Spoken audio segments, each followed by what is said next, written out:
بسم اللہ الرحمن الرحیم ایاک نعبد و ایاک نستعین. میرے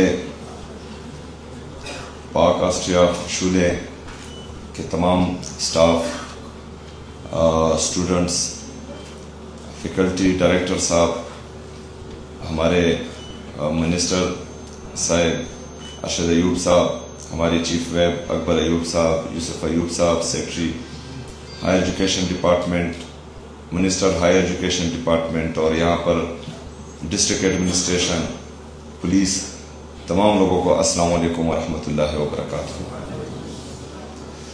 ڈائریکٹر صاحب، آپ لوگ کتنے پیارے لگ رہے تھے جب آپ اردو میں بات کر رہے تھے.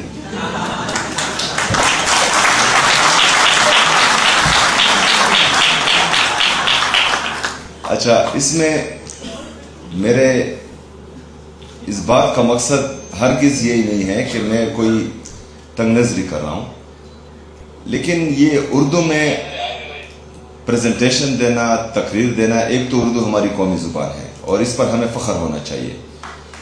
دوسری بات کہ جہاں پر میں کنوکیشن میں جاتا ہوں وہاں ہماری اسٹوڈنٹس کی فیملیز ہوتی ہیں، تو ان میں سے اکثر ایک تو خیبر پختونخوا بدقسمتی سے 78 سال سے عموماً اور خصوصاً 20 سال سے دہشت زدہ بھی ہے، یہاں پر دہشت گردی بھی ہے، یہاں پر باقی معاملات بھی خراب چل رہے ہوتے ہیں. تو ہمارے جو بڑے ہیں، جو ہمارے بزرگ ہیں، وہ اکثر جو ہے انگلش کو نہیں سمجھتے. تو جب کنوکیشن میں اہم باتیں ہوتی ہیں اور وہ انگلش میں ہوتی ہیں تو ہمارے وہ بزرگ، ہمارے وہ بڑے سمجھ نہیں پاتے. دوسرا، ہمارا جو گورنمنٹ سکولز، کالجز، یونیورسٹیز ہیں، ان میں اکثر ہمارے اسٹوڈنٹس کی انگلش اچھی نہیں ہوتی. تو یہ بالکل سٹینڈرڈ ہے ہی نہیں کہ مطلب جس کی انگلش اچھی ہو وہ قابل بھی ہوگا اور وہ کامیاب بھی ہوگا.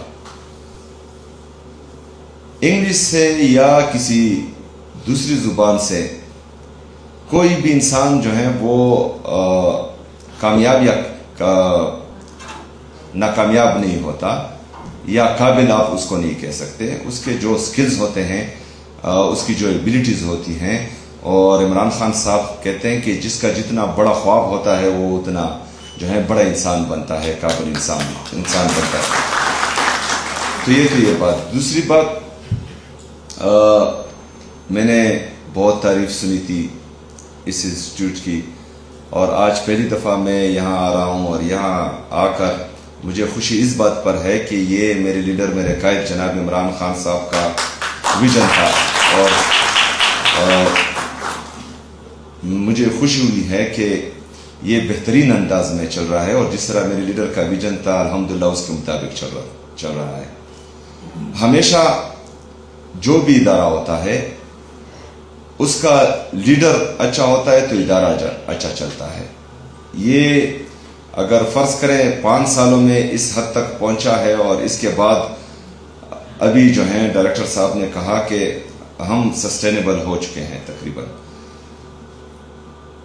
تو اگر فرض کریں اس وقت یہ اس پوزیشن پر ہے اور اس کا لیڈر تبدیل کر دیا جائے، یا کوئی ایسا لیڈر اس کے لیے آئے جو اس کے قابل نہیں ہو، یا جو ہے فارم 47 کے ذریعے کوئی یہاں پر آئے،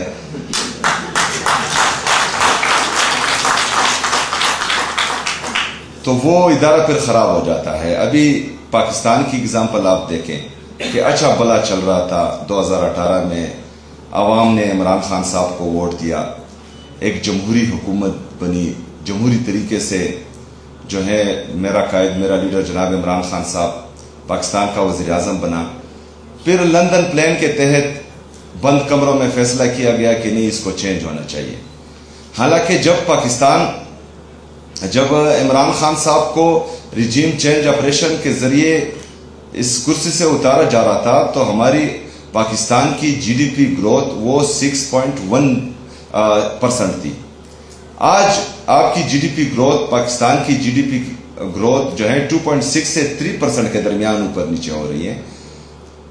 ہمارا جو نوجوان طبقہ ہے، بے روزگاری اس حد تک آ چکی ہے کہ آج اگر اعلان کرے کہ پاکستان چھوڑنے کے لیے کون کون تیار ہے، اگر میں اس حال میں پوچھوں تو تقریباً آدھے سے زیادہ حال جو ہیں یہاں پر ہاتھ کھڑے کر دیں۔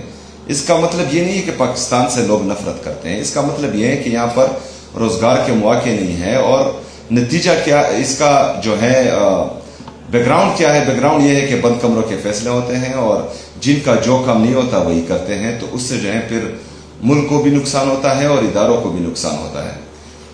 آج یہاں پر جتنے بھی ہمارے خیبر پختونخوا کے اور خاص کر مرج اضلاع کے جو ابھی اس وقت بہت سخت حالات میں ہیں، اور یہ حالات ہم پر بنائے گئے ہیں۔ بدقسمتی سے میں یہ بات ہر جگہ کرتا ہوں، اور یہ نوجوانوں، میری بہنوں اور بھائیوں کو پتہ ہونا چاہیے، یہ آپ کے ذہن میں ہونا چاہیے کہ ایک مائنڈ سیٹ ہے پاکستان میں جو نہیں چاہتا کہ پختون ترقی کرے، جو نہیں چاہتا کہ پختون لکھے پڑھے، کیونکہ اس مائنڈ سیٹ نے ہمارے نصاب میں، تعلیم کے نصاب میں ہمیشہ ہمیں بے سے بندوق ہی سکھایا ہے، ہمیں کاف سے قلم کسی نے نہیں سکھایا۔ یہ کیوں؟ ہمیں کہا جاتا تھا بچپن سے کہ پختون دلیر ہے، پختون بہادر ہے، اور اگر تم نے پاکستان کو میلی آنکھ سے دیکھا تو ہمارے پختون بھائی ہیں، اگر کسی نے حملہ کیا تو ہمارے پختون بھائی ہیں۔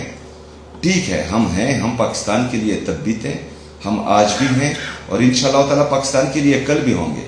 لیکن اس کا مطلب نہیں ہے کہ آپ میرے ہاتھ سے قلم چھینیں اور مجھے بندوق دیں۔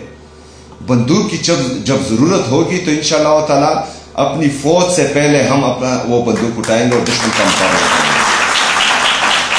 لیکن اس وقت جو ہے مجھے ضرورت ہے قلم کی، کیونکہ دنیا چاند پر پہنچ گئی ہے، اور ابھی بھی ہم جو ہے امن کی بھیک مانگ رہے ہیں، اور اپنی ریاست پاکستان سے، کیونکہ یہاں پر 2018 سے 2022 تک ہم نے دیکھا امن تھا، کیونکہ ایک لیڈر آیا تھا جس کا نظریہ تھا، جس کی سوچ تھی، جس کا ویژن تھا، جو اپنے لوگوں کے لیے، اپنے ملک کے لیے کچھ کرنا چاہ رہا تھا، جو پختونوں کو بھی اس پاکستان کا حصہ سمجھتا تھا، جو ہمارے قبائلوں کا درد اور احساس رکھتا تھا۔ آپ نے تیرا کے حالات دیکھیں، وہاں سے جو اس برفباری میں لوگ در بدر ہو رہے ہیں، سڑکوں پر جو ہیں ان ٹھنڈی راتوں میں راتیں گزار رہے ہیں، یہ کیا وجہ ہے؟ وہ اپنے گھروں میں خوش تھے، لیکن بند کمروں میں فیصلہ کیا گیا کہ نہیں، یہاں پر جو ہے ملٹری آپریشن ہوگا۔ ملٹری آپریشن کسی بھی مسئلے کا حل نہیں ہے، اور یہ صرف پاکستان تحریک انصاف نہیں کہتی، یہ خیبر پختونخوا کی تمام سیاسی مذہبی جماعتیں، ہر مکتبہ فکر کے لوگ، سب کا موقف یہی ہے کہ ملٹری آپریشن کسی مسئلے کا حل نہیں ہے۔ اچھا، مستقل اور پائیدار امن ہمارے صوبے کے لیے بھی ضروری ہے، ہمارے پاکستان کے لیے بھی ضروری ہے۔ آئے گا کیسے؟ آئے گا ایسے کہ آپ نے تمام لوگوں کو، آپ نے ان سب کو بٹھا کر ایک جامع پالیسی بنانی ہوگی جو بار بار کسی کے آنے جانے سے چینج نہیں ہو۔ یہ ساری باتیں میں آپ کو کر رہا ہوں تو بعد میں آتا ہوں کہ کیوں کر رہا ہوں، لیکن یہاں مسئلہ کیا ہے؟ یہاں مسئلہ یہ ہے کہ کچھ لوگ بند کمروں میں بیٹھتے ہیں اور کہتے ہیں کہ ہم عقل کل ہیں۔ وہ تو عقل کل ویسے بھی نہیں ہے، جو ان کو مشورے دیتے ہیں، جو ان کے ایڈوائزر ہیں، وہ بھی انتہائی بیوقوف ہے، کیونکہ ان کو جو مشورہ دیتا ہے وہ ان کے الٹ ہو جاتا ہے، اور جو ہے ان کی بدنامی ہوتی ہے، اور پاکستان جو ہے وہ دلدل میں پھنستا جا رہا ہے۔ ابھی یہاں پر جو یہ ساری کہانی میں نے آپ کو سنائی، تو اگر میں اپنے لوگوں کو تعلیم دینا چاہوں، صحت دینا چاہوں، یہاں پر انفراسٹرکچر ڈیولپ کرنا چاہوں، یہاں پر جو ہے انڈسٹریز لگانا چاہوں، یہاں پر انویسٹرز کو لانا چاہوں، ان سب کے لیے امن ضروری ہے، لیکن امن ہمیں نہیں دیا جا رہا۔ کیوں؟ اس کا آپ کو بھی پتا ہے اور اس کا مجھے بھی پتا ہے کہ ایک مائنڈ سیٹ ہے، اور اس مائنڈ سیٹ کو انشاءاللہ تعالیٰ آپ سب کی مدد سے آپ کا یہ بھائی شکست دے گا انشاءاللہ تعالیٰ۔ میں آپ سے وعدہ کرتا ہوں۔